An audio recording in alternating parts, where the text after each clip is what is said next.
Hello, and welcome back to yet another episode of the award-nominated, but unfortunately not award-winning Green and White podcast, brought to you by Argyle Life for the sixth home game in a row. Argyle dug deep into the late stages of the game as Andre Gray's second of the evening levelled the tie against his former employers and secured another valuable point, which suits us nicely. I don't know, it sounds not clocked yet, which is good. We're hoping to get through the SCA's, the Watford game, talk Andre Gray and his contract extension, Whittaker's form/injury, the Rooney Documentary, Foulston Park, maybe touch a bit on the Argyle Women's game and preview the trip to Norwich on Tuesday night, all within an hour. So going to shorten my intro slightly. Without further ado, joining me to iron out the details are Adam Price. How's things? Good evening. Yeah, I've seen neither of you for almost 48 hours now. It's been far too long. So this was, even if we're 30 minutes behind, it was going to be long overdue regardless. Yeah. Absolutely helps if I unmute myself. And to quote the crumpled and dishevelled Sam Down. How's things? Yeah, very good. Thank you. Should have tucked my shirt in for that photo, really, shouldn't I? You should have. Yeah.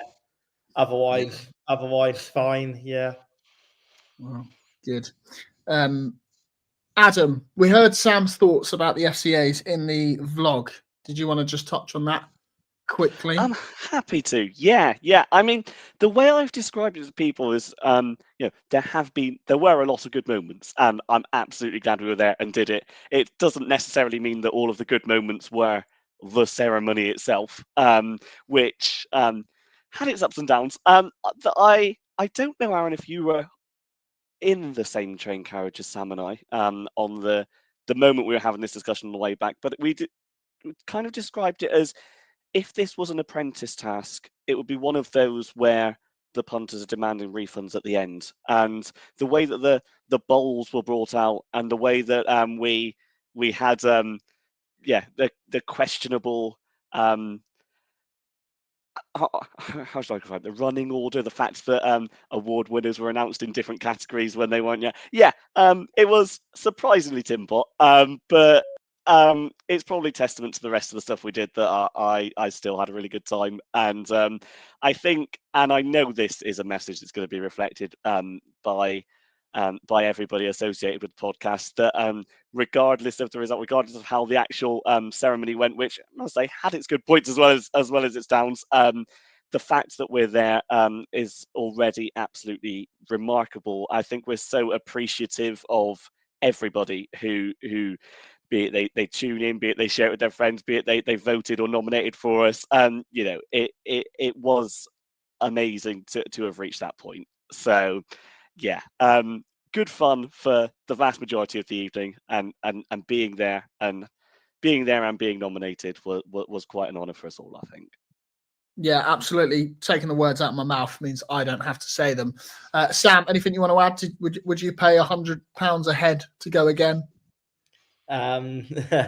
Well, if it was an apprentice task that some people demanded refunds, if you have a look, there was an image going around Twitter from the All at Sea fanzine of the dinner they got last year.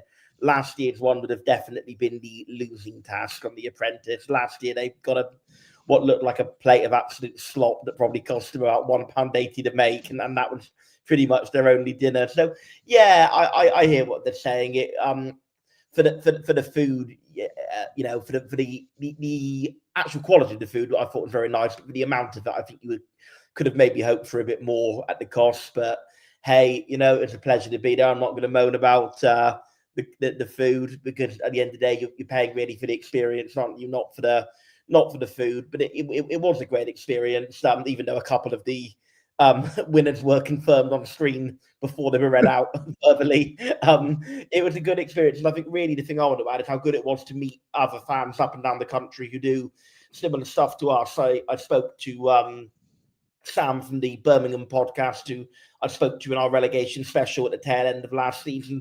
It was good to catch up with him. He's probably less happy about the weekend sport that followed than I am with their result, but yeah, there were quite a few various people of various different football clubs there, and it was really good to have that chat and have the opportunity to speak to people who you wouldn't have otherwise normally do, if that makes sense. So really enjoyed it. I'm absolutely honoured, and again, final thank you to everybody who nominated us and gave us the chance to go there. Thank you to all of the you who voted for us as well, of course, even though we didn't have enough to get onto the podium.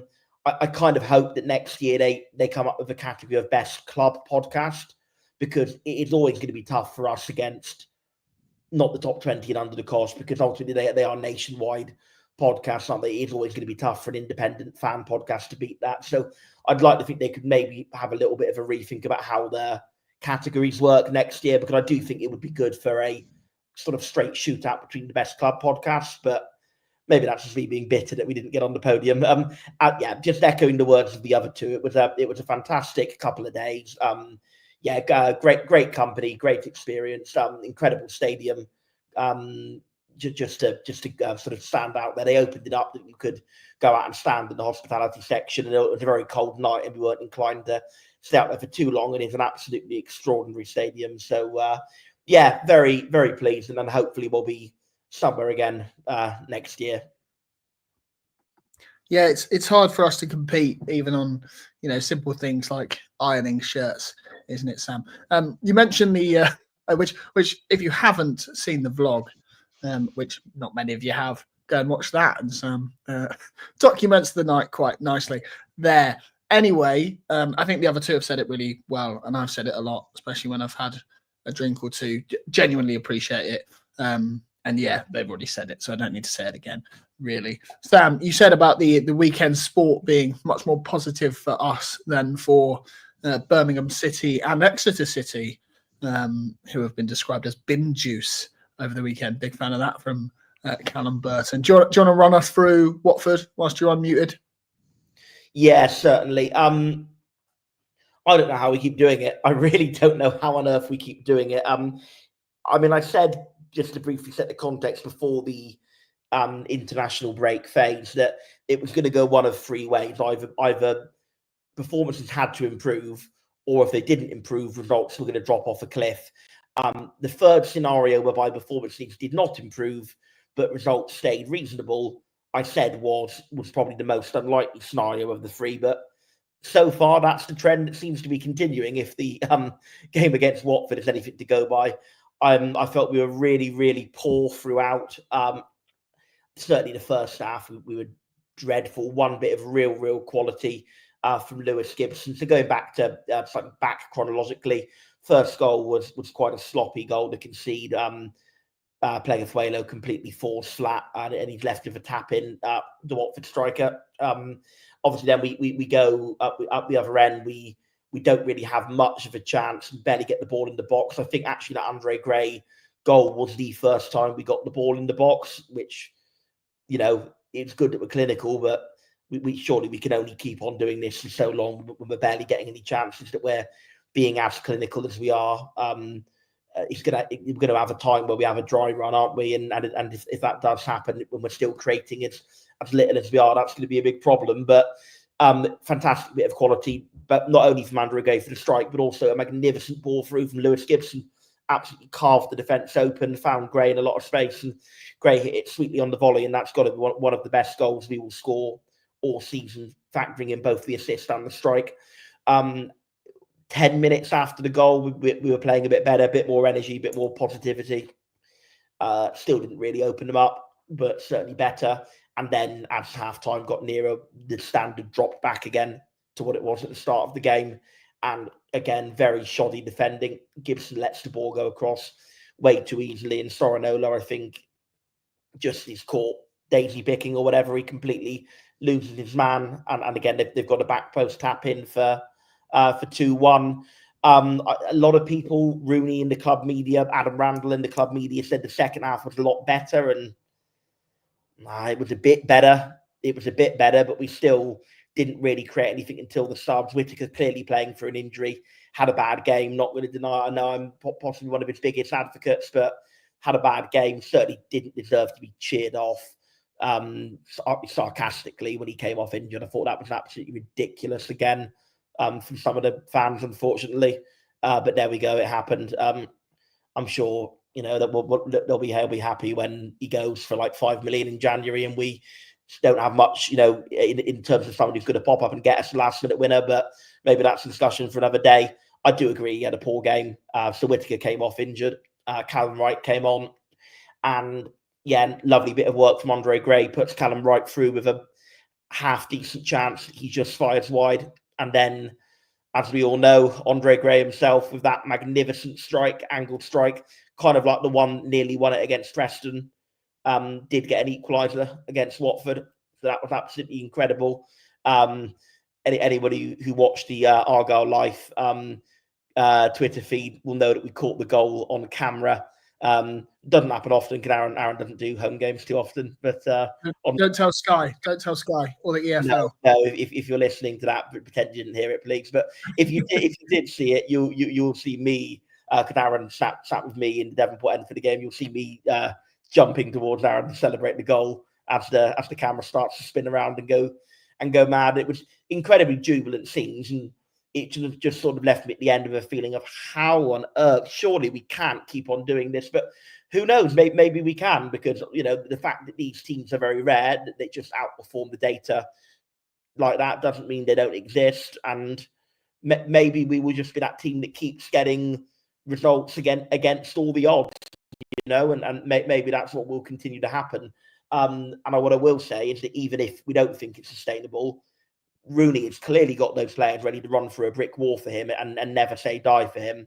The amount of points we've recovered from losing positions this season, or even when we've been winning and pegged back to then go and get another winner again, like we did against Blackburn, the amount of points we've recovered from setbacks this season, primarily at home, but also, to be fair, at QPR and Derby away, is absolutely incredible. For a side to be as low as we are in the league, to have recovered so much from difficult positions in games, says to me it's an extraordinary, mentality of commitment and never say die that Rooney has installed into them. And I think going back to what I first said when Rooney was appointed, if it does go wrong, it's not going to be for the want of trying. And certainly that's being evidenced. There are a lot of areas to improve on. There are a lot of areas where we're not playing well, but it's certainly not for the lack of commitment or lack of buy-in to this squad. Because I think this squad, given for the fact they all ran over en masse to the dugout and leapt on Wayne Rooney to celebrate, are absolutely playing for him and are absolutely, wanting to make it work for Rooney as much as for their own sake. So who knows? Maybe it can keep on going, in the face of all logic, in the face of how poorly we are playing. And I'm not going to pretend we're not. Maybe we will just keep on getting these crazy results that we're getting. But yeah, once again, lots to work on in how we played, and Watford will come out of that astonished they didn't win, quite frankly. Yeah, I was going to ask you this later on, Adam, but obviously while Sam's talking about it, obviously this luck element, do you think it ever runs out, or is it not luck at all? Because we've had it Ipswich fans will tell us we've had it for quite a while. So obviously last season there were several moments of luck at Home Park as well. Maybe it's not luck. Maybe there's something scripted. I mean, there is an element of making your own luck, if you want to put it that way. As Sam's mentioned, this is a team that is clearly playing for their manager, which, as we know, at the start of this calendar year, was not the case, and we saw what happened. We've now gone into a period where I believe that's going to be 6 points at least that we've gained in stoppage time alone at home this season, which is a remarkable number considering where we are in the league and where we're going to be challenging. I think it's at least 6 from what I remember. And let's imagine if that didn't happen, we'd currently be sitting on 11 points. It's pretty remarkable. So that's something I think needs to be kept in mind, that we're on the precipice a bit here. It's one of those where if this doesn't go on forever and performances don't improve, then we're in a bit of trouble. But I think there's a lot of times this season where the praise doesn't necessarily go to the way we've played, the way we've performed, or the way that we've put other teams on the back foot, with a few notable exceptions between the first 2 international breaks. But a lot of the praise we've got has been the way that we're fighting for every point. The fact that there is a never say die attitude in this side, that Again, as I say, go back to the Ian Foster era, it was the opposite. As soon as a goal would go in, that'd be it. So there is undoubtedly a level of good fortune involved.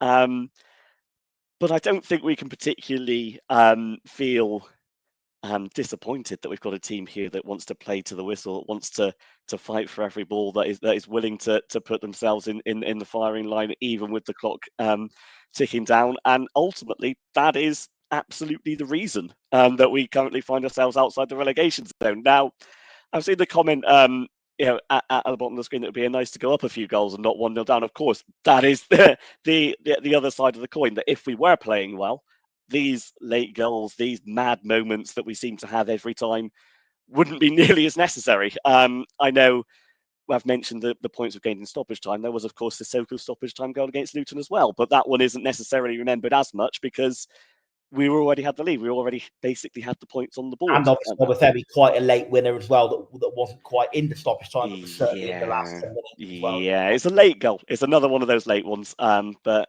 yeah, so there's a few there that aren't necessarily considered on the same level, which I think is fair. I'm a pragmatist at heart, ultimately, and I cannot see a way that this carries on. I cannot see a way that we would keep playing like that and still keep our heads above water by getting these last minute goals, by getting these moments. And I think it would be much easier for our hearts more than anything else if we were able to nip the problem in the bud straight away and just play a bit better and get ourselves into the league. I think I'd enjoy that. Possibly not more, but on a different level if we were doing that. So for me, something has still got to change. But maybe not. Maybe it is just a case that we are one of those teams. I think it's going to be unlikely that it's sustainable.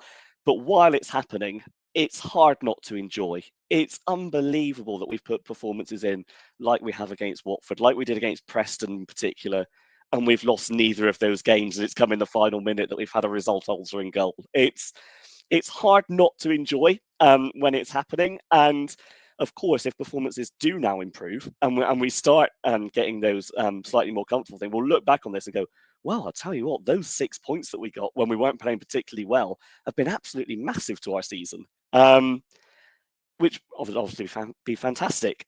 But I do think eventually that well is going to run dry and we're going to have to start playing a bit better and not getting quite so fortunate for our points. But right now, yeah, it's a happy time when it keeps happening.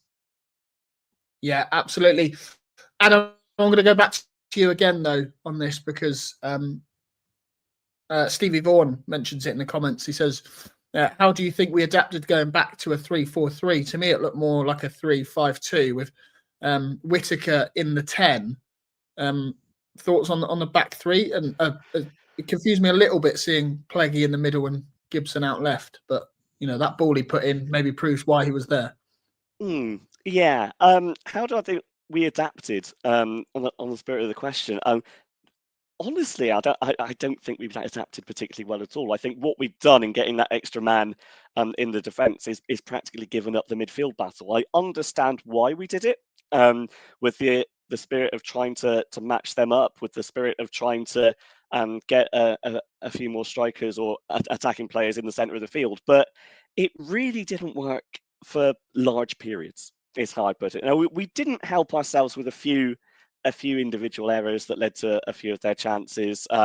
Grimshaw himself, who's usually excellent with the ball at his feet, looked a little bit shaky as well, which wouldn't have exactly inspired confidence in the three men ahead of him. But yeah, many moments in that performance worried me. I don't think there's any indication based on what we saw that style is the way forward. And yeah, I just think it led to us being overrun too much, particularly in the middle. If you look at the defensive line, there was that debate of Pleggy being in the middle, which I get. I absolutely do get. To counter that, Gibson being the only left-footed one there, it lends itself, I guess, to playing on the left of the back three a lot easier than it would with the others. I think Gibson in the middle is absolutely what I do. For example, if Brendan Galloway was available, that would make a lot of sense in a back three to make that work. But I do also agree that Gibson would be better than Pleggy in the middle. I just think you lose more than you gain by doing it. So do you then perhaps put I think for me it's obviously like a big centre back wearing the captain's armband. You've got to be in the middle, and then obviously now you actually talk about it, it makes a lot of sense, like you said. But... No, I get it, and the way that Dan Scar would do it, I think it's a completely fair thought, and I don't think you're wrong in saying that Gibson would be better in the middle than Pleggy would have done. I just think Gibson would be a lot better on the left than Pleggy would have been. That's how I'd put it. But it's a fair statement either way. Where I think we lost out even more, as I've mentioned, was in the middle. I think particularly Whittaker in the 10, it's one of those that's perhaps a nice idea in theory. And don't get me wrong, on another day, one of his shots goes a foot to the right and he scored another screamer to give us the lead and we're having a different conversation. That is what Morgan Whittaker does, I suppose. But it didn't particularly work in this sense, I think, particularly because it was very noticeable, actually, going forward on that right-hand side, that it was Sorinola, Cross and Hope. And there wasn't really that option of having Whittaker in that position to get the ball to come back inside and do what he does best. Whittaker played poorly, didn't help himself in that regard. But him being the lone number 10, I don't necessarily think suits him. And perhaps if he was there as kind of an inside forward with somebody like, I don't know, Finn Azaz on the other side. We haven't had much from him in the last day or two.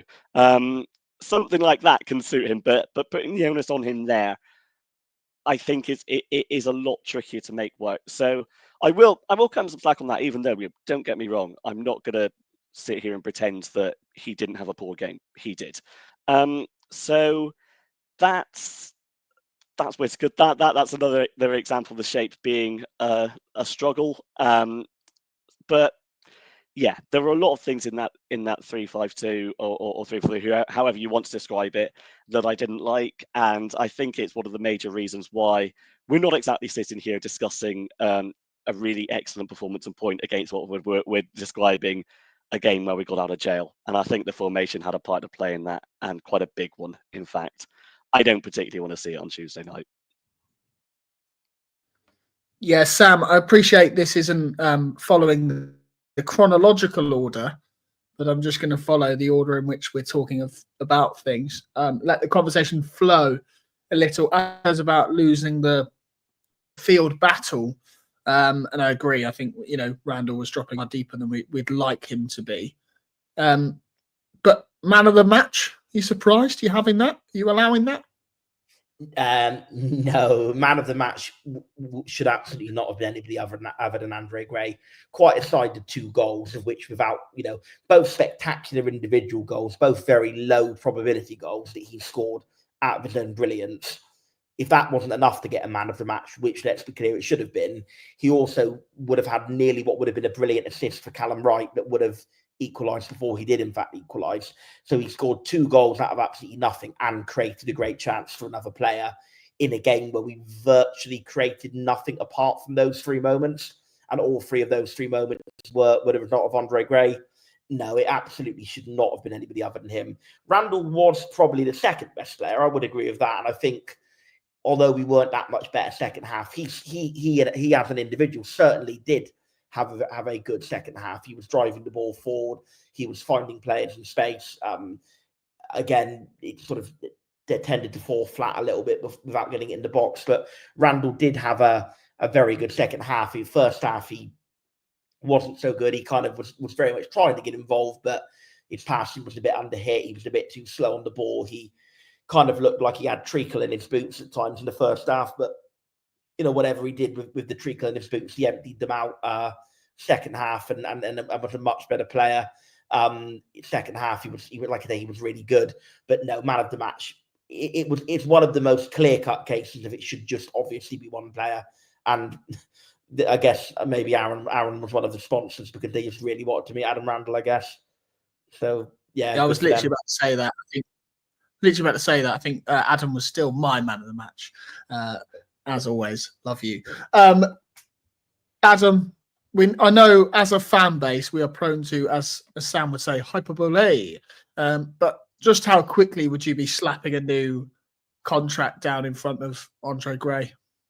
Yeah, I would be absolutely thrilled to have it tomorrow morning. Quite honestly, I mentioned it. I think a few of us mentioned it. I don't want to take all credit after the Preston game, when he got his goal with some great movement in the middle to get on the end of that Ballymum cross, and it was a kind of feeling of, oh, hello, yeah, this guy's played at this level before. This guy's got a bit of championship quality, and wow, has he built on that in the last performance. I mean, when he first joined, let's not forget, he probably wouldn't be here had it not been for that injury to Mohamed Djani, and we were in a situation where we would get to the end of January or however long the deal runs for, or however long Djani's out, have 4 strikers on the books when we generally, I know yesterday or Friday was an exception, we generally only play 1.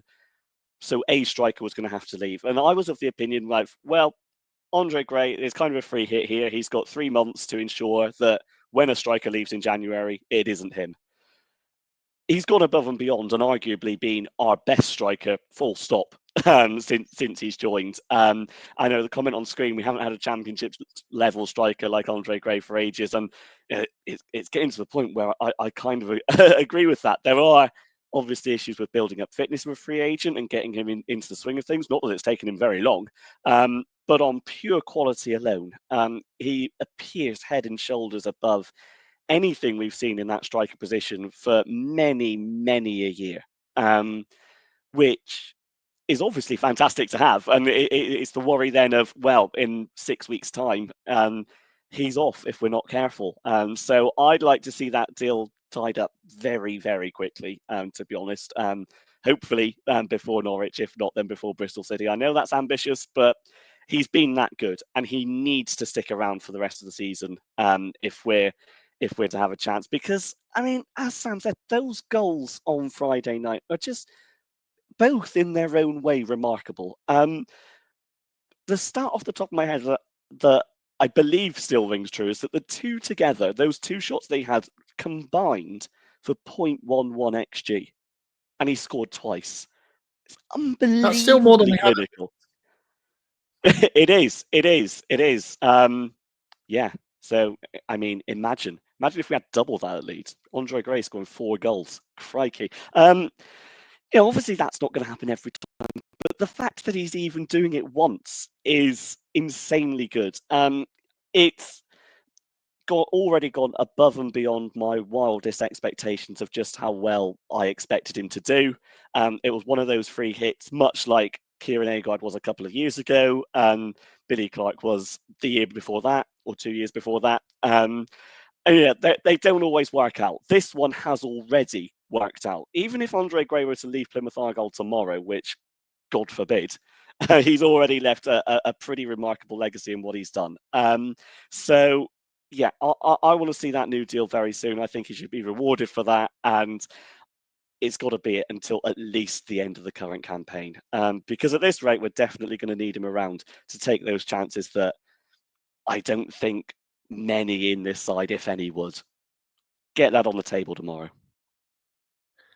I have it on good authority that Andre is actually leaving Plymouth tomorrow as they travel to Norwich to stay overnight as we play on Tuesday. Anyway, Sam, 2 questions here really. Obviously on the championship level striker thing, who's the last one we had? Ebanks Blake, would you say? That's going back quite a bit. Well, if we're going on how they played last season, without a doubt, it's Ryan Hardy, right? He got like about 13 goals, whatever it was. Some of them might have been in the cup, but he got double-figure goals. So I don't think you can turn your nose up at that with how well he did play for a lot of last season. But obviously, I think this season he'd be the first to admit it's not really worked out the same way, partly because of not creating a lot for him, but as seen with Andre Gray, when you're really on it to that level, you can just create your own chances. So partly due to circumstances around him, partly due to maybe his own lack of form, he's not been on it this season. But yeah, in terms of that sheer quality, like top end championship striker, I think Andre Gray is without a doubt the first one we've had coming back up that he could play for a side at the very top end of this league for me, without a doubt. And it's only sort of the the getting him up to fitness is why he hasn't done so. Wright Phillips has come up in the replies for probably best striker since. And yeah, you know what, I would probably agree with that, because Wright Phillips, although he was excellent in League One, what often gets forgotten is how good he was in the Championship. In the brief spell we came back in, we were only had him for 12 games. He came in at the start of the 09-10 season, missed almost all the season of injury, came back in for the last 12 games and got 4 goals in those 12 games. And if we'd have had him fit for the season, I think that would have been enough to keep us up. I would say for sure. Going at a goal every 3 games, and considering some of those he came on as a sub, and some of them he was taken off to defend the lead, the goals per minute was actually really impressive. So Wright Phillips is probably on a par, but I think just for the sheer levels of quality, Andre Gray might even surpass him, because what he's got in his locker is absolutely remarkable. It's not just the goal scoring; it's to bring other players into play. It's the strength, the physicality, the ability to pull off a pass like the one he did for Callum Wright as well. It's just another lovely string to his bow. So really quality player, and I just fear the January the 3rd curse again after Whittaker got recalled on January the 3rd. With Swansea with the view of selling him. Obviously, they didn't do so in the end. Azav's got recalled on January the 3rd for Villa to then sell him to Middlesbrough a couple of days later. I just hope that January the 3rd isn't the day where we get a tersely worded club tweet saying Andre Gray departed for an opportunity elsewhere at the end of his 3-month stay with Plymouth Argyle. So at the end of the day, it's not a new signing. It's just an extension of a contract. So we can absolutely get that done before the transfer window. I just, think if we're being realistic, his agent will be in his ear telling him to, hold out, try, see what's out there, look for better offers. So I hope we can just put an offer on the table that's too good for him to turn down, and I hope that's what happens. Should we quickly guess where he's going to go on January the 3rd? I'm going to say Bristol City. I feel like that's the sort of level. Undoubtedly Stoke. Stoke. Yeah, didn't think of that. Sam? That's an annoyingly good shout, Bristol City. They are very much that kind of club, aren't they? Who are a level above us, but are frustrating to see us lose a player too. But I can't give the same answer, so I'm gonna say Coventry. Oh God, I can see all 3 of those. That'd be brilliant. He'll have a good time playing for all 3 of those come January the 3rd. But hopefully not. Hopefully he stays with us, of course. But if we're being pessimistic, it's that kind of club that objectively they are, a more attractive proposition than us. They're above us in the league. They've got a bigger budget, but it's just frustrating. When you lose players to Sheffield United, Leeds, Burnley, that would be another matter. But losing them to the kind of middle of the table clubs, it would make it more frustrating, but very much still something you could see happening. I also said, Sam, when I asked you that question about Andre Gray, or Championship level strikers, sorry, I also said 2 questions and then didn't ask you the second one. So the second one is, do we read too much into Hardy not being in?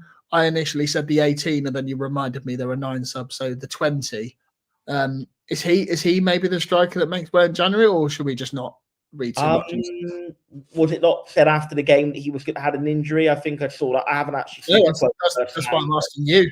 Yeah, I do. I've not actually. I saw somebody on Pasotti cite that it was because of injury. I've not actually seen the source quote, but I've seen a second-hand report of that quote. Maybe somebody in the comments can say if they've seen that quote. Maybe, but I've seen something to do that it was down to him having an injury. So obviously, if that is so, then that would explain why. If it's the case he's not even made the 20, then that would be quite concerning for him.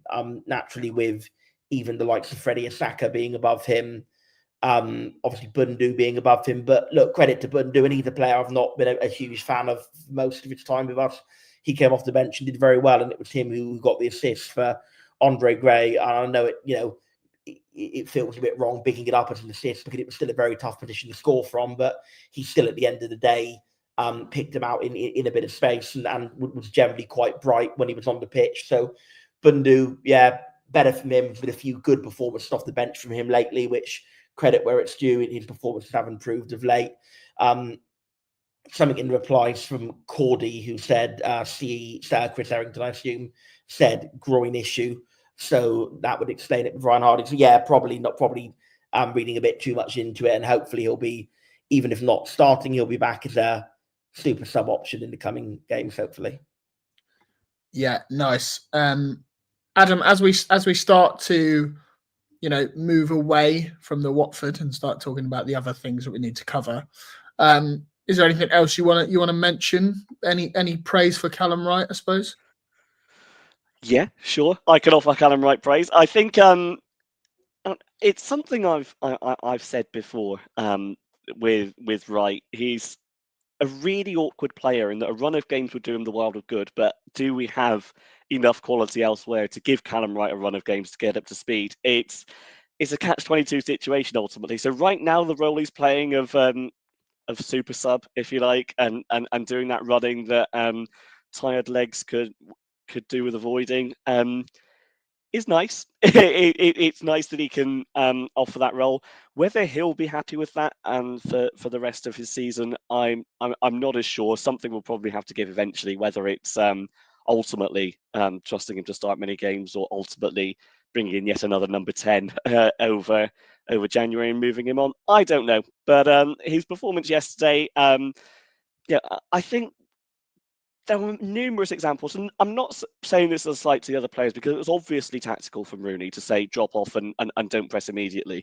But the number of times before Callum Wright came on that Pollock was able to just walk with the ball out of defence, and with nobody pressing him at all, was just a little bit depressing. And Callum Wright's introduction certainly did a lot to change that for me. So yeah, that was a handy addition, and he gets praise for that. Where it will go from here, I guess it's up to him and his performance levels, particularly if he's trusted to start again.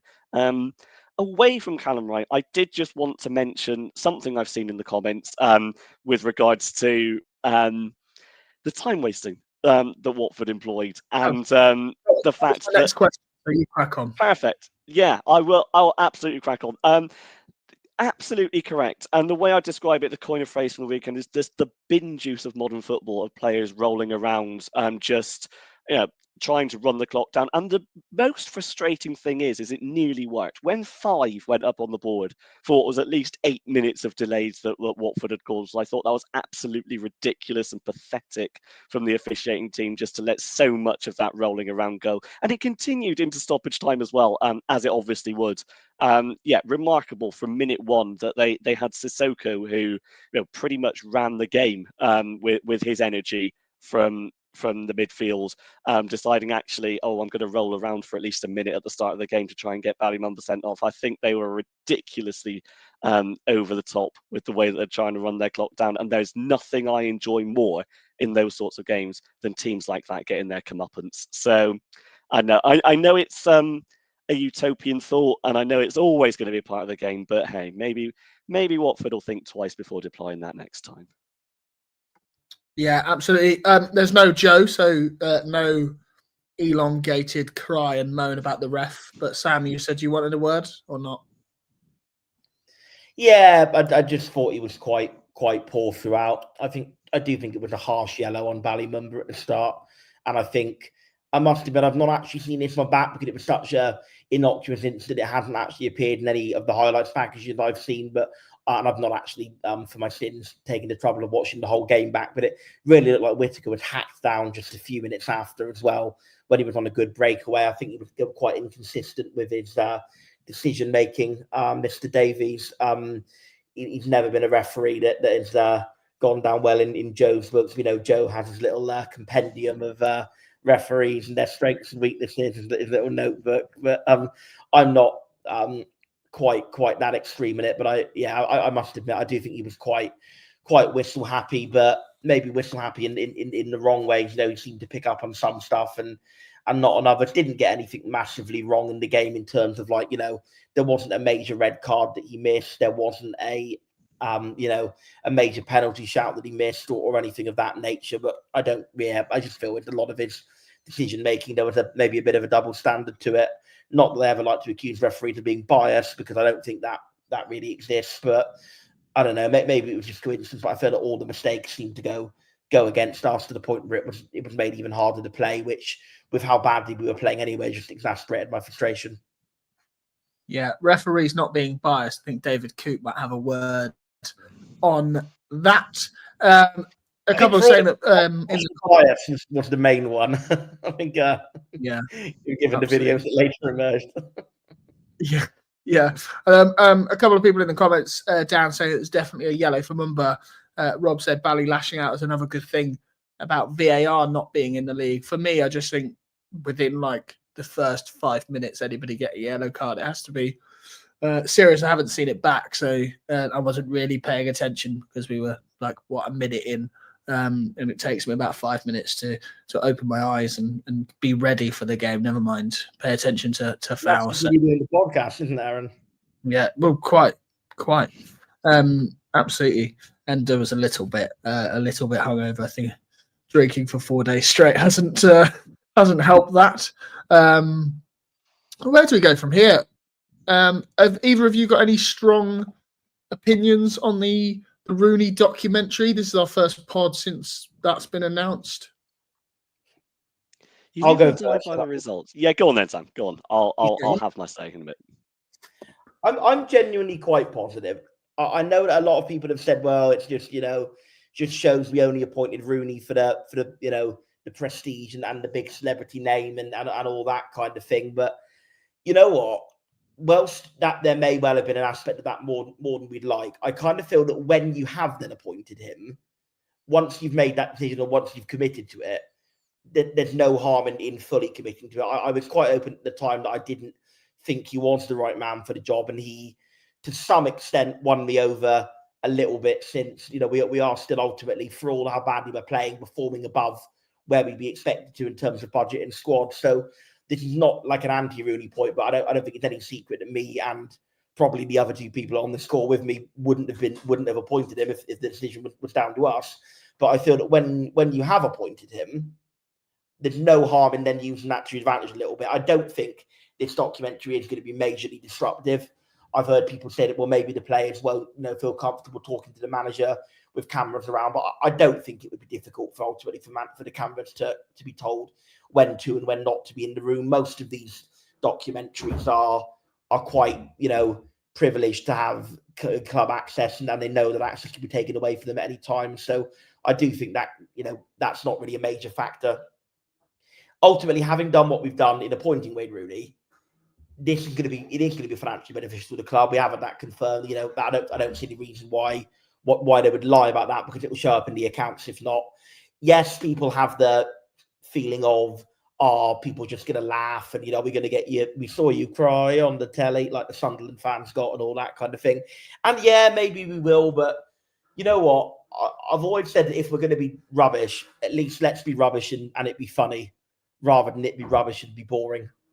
And if that is the case, and if we get a load of meme content of a disastrous relegation season, at least it'll give us something to chuckle about in a few years' time. And if we do stay up, and if we do, get the form back to where it was in September and climb up towards lower mid-table or even middle of mid-table or beyond even, then it will be an absolutely fantastic thing to have chronicled. And whilst I can, according to some people, John mainly, have a reputation for being a bit negative, I really don't see the negative of this. Really, the main negative is that people might laugh at us.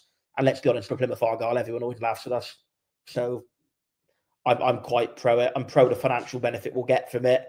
I'm pro ultimately the chance to watch it. I think it will be genuinely interesting to see what goes on behind the scenes. And I think the downsides to it are low enough that they can either be mitigated or I don't really care about them. So I'm going to probably not give the cynical answer some people are expecting, and I'm going to say that I am actually quite excited and quite looking forward to it.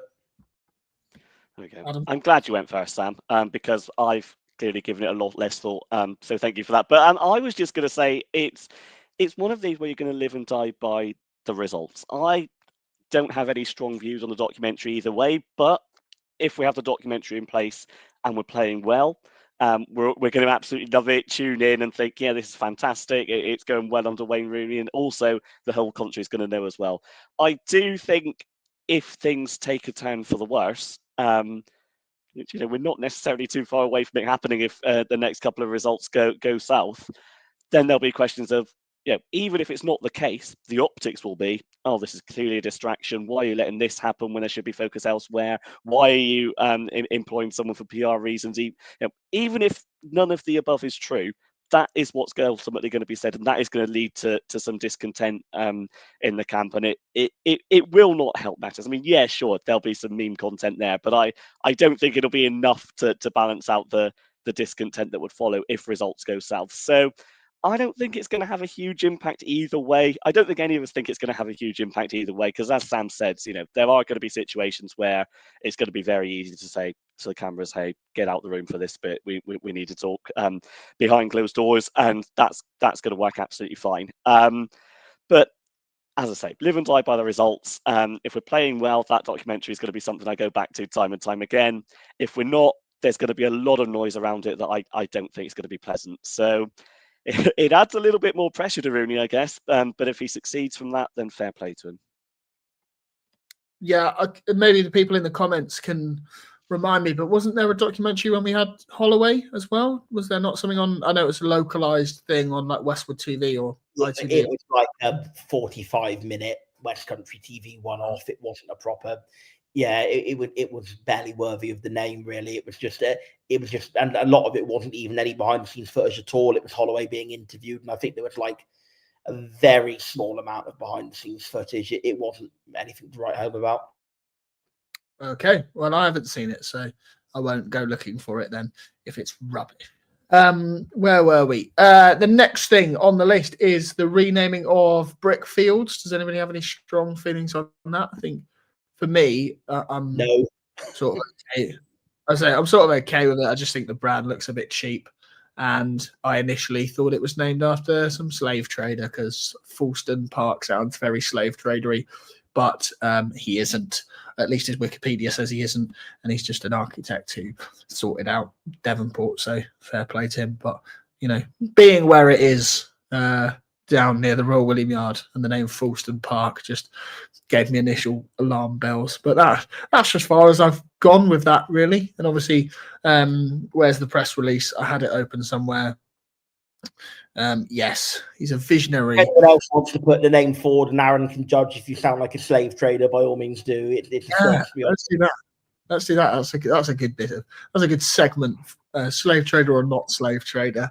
The site of the multi-million-pound redevelopment of Brickfields is set to get a new name as part of its transformation into a sporting centre of excellence and assets for the wider Plymouth community. Foulston Park will be home to the Plymouth Argyle Academy, the Plymouth Argyle Women's team, Plymouth Albion, and the Argyle Community Trust, alongside extensive community and sporting facilities for the city. Just touch on it briefly. I know you two weren't there and didn't watch it, but Argyle's women's team crashed out of the Adobe FA Women's Cup today, being beaten 5-1 by the Bin Juice up the road. Maybe my thoughts on today might not. I haven't really summarized them in a way that wouldn't get me in trouble. So I'm not going to give you my opinion on how today went just yet. Unless anybody else has got any other opinions on Ryan Perks' ability to manage. No? Okay, good. What else have we got? Should we preview Norwich? Is that all that's left?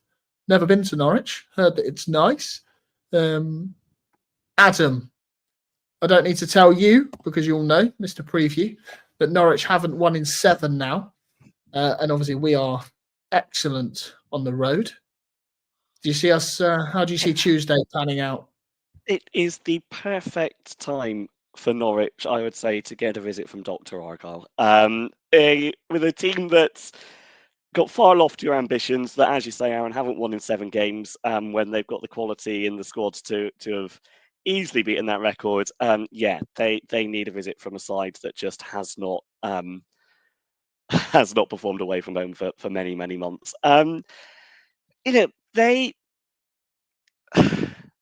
It's an annoying one, because had we been going there last season under Schumacher, even though we hadn't won away from home under Schumacher, you get the idea that Norwich are the sort of team that we could play against, because Norwich themselves like to play. They may not necessarily have been effective over the last 7 games, but there have been games like against Hull City just before that where they're able to blow them away. There have been other circumstances. They had a really nice high-scoring game at Derby where they came out on top. So they've got quality there, and they will keep the ball. Anyone expecting us to play them off the park is going to be disappointed. So, I think with the team they've got, the talent they've got, Borja Sainz is having what I think you'd best describe as a first half of last season Morgan Whittaker, where everything he seems to hit goes in, and there's a constant danger whenever he's on the ball. And that's what he offers, and he's just one example of what Norwich have got. So on paper, this is only going one way. Now, football has never been played on paper and never will be. So we're the sort of team who may be able to spawn a result from somewhere, as you could easily argue we did on our last away game, with only having one shot in the box but still getting a creditable draw at Derby County. You can't rule out that happening, but it certainly isn't the most likely outcome. I think this is the ideal game for Norwich to put their run of form to one side and get another win on the board and get moving forward again, as much as I'd like us to avoid it. Tough to see where our points come from here. If there is a Norwich resident around who could give us a little bit of hope into how it's going, then I'd be willing to hear from them. But even that seems unlikely. Absolutely not. Sam, one loss at home all season for the Canaries. Argyle, no wins away. Do you want to say something stupid like we can do this, please, for the clip? I mean, we can do it if only because they're on a very poor run of form.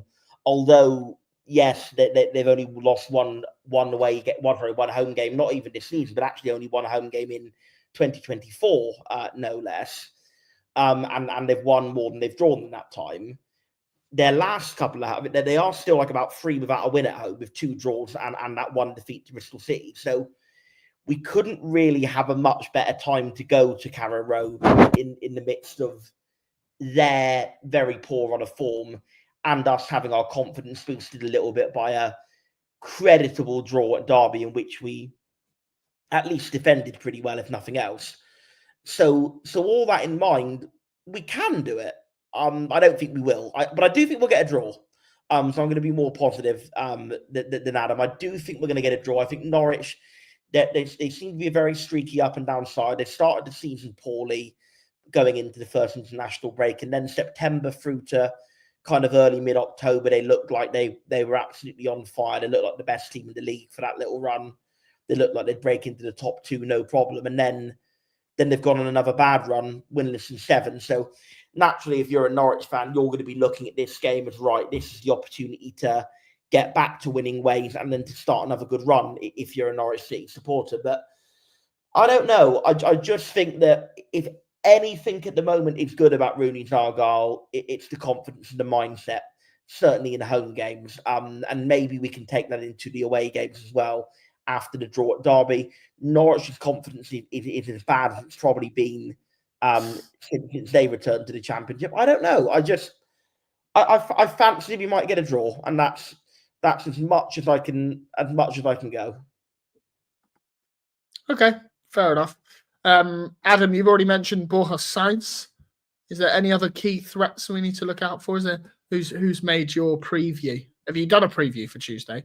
I don't know. The preview's on the way. It's on the way, but it's not done yet. So there's a bit of ground to cover. I think that perhaps we're looking at Josh Sargent being slightly conspicuous by his absence in the way that he's been there, and the fact that maybe that links in with what Sam's saying about it being the best time to play Norwich. I do tend to agree with that for what it's worth. I think there are certainly worse times to have been playing them when they're on the midst of a scintillating run.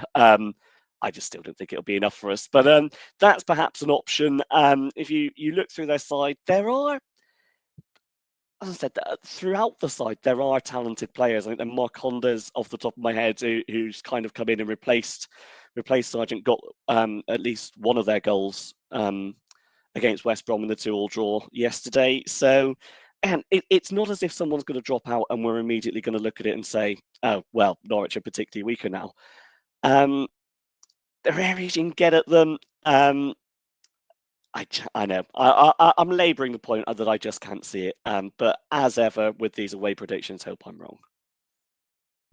Yeah, just a quick look on FOTMob.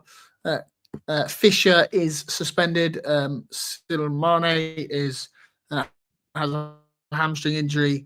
Josh Sargent's out until January. Nunez is out until early December, and Argyle legend Ashley Barnes is out with a leg injury until early December as well. Sam, I've got a couple of questions to finish. Actually, I'll just give you the one. Obviously, you're a big fan of Johannes Thorup. Thoughts on his side and how he's adapted to English football? Obviously, I know you're a big fan of his work at Northland. Yeah, I think when he was linked with our job over the summer, I did think he looked the outstanding candidate. How he drilled an attacking philosophy into Northland throughout his time there. He made a bit of a rough start. Clearly, they were adapting, and then, like I said just now, he went on that really good run, which kind of made you think, well, he's got this stuff now, and are they going to be up there with Leeds, Burnley, Sheffield United fighting for the top two? But since I kind of began to think that, they've not won since. So it is a tough one. He is one of those who's very firmly committed to quite a possession-based style, from all I understand of it. Certainly that's what he was at Northland anyway, but also quite an attacking possession-based style, not really the kind of sterile, slow build-up play that you sometimes see from teams. But it's obviously not been executed too brilliantly the last few games, and teams do seem to have found them out a bit. And it is a bit of a game of cat and mouse with teams like that they can make small adaptations to their philosophy to get around the adaptations teams make to them. So it will be a sign of how good a manager he is, whether he can then find a way to adapt and then start the climb up the league. And I don't think he'll be judged entirely on this season. That they are obviously very much going into a new era with a new director of football as well, and with obviously Weber and Wagner both going within a few months of each other.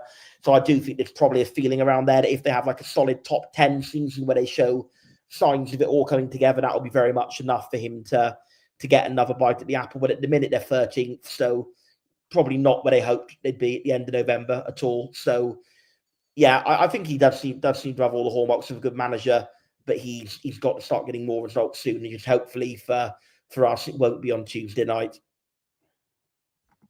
Yeah, I mean, for the Norwich fans I know, which I might know a few more than you, they are not content with a top 10 finish. They want to go up. I thought they would be, just happy with a few years in the Championship, avoiding the yo-yo tag. No, that's what they want. I think they have bigger ambitions in their own heads of the size of club they are, and I think that they feel like they should be pushing for promotion. Really quickly then, because we said under an hour, and you have just over a minute, Adam.